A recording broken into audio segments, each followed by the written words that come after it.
about that.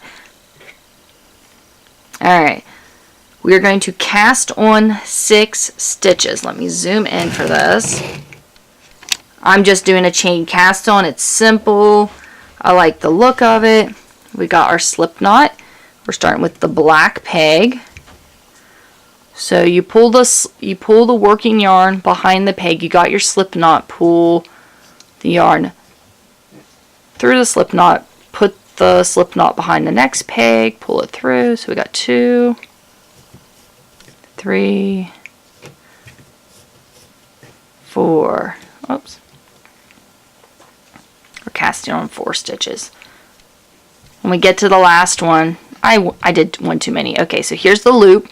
Get to that last one, just put the loop on the last peg. The main body of this is just going to be an E-wrap. We will be doing all of our increases on this side, going around. These first 6 pegs will be our ruffle section. Okay, so I want that little strand kind of out of my way. Let me pull it. If I can grab it. I'm just pulling this, putting it down the middle just so it's out of the way. Alright.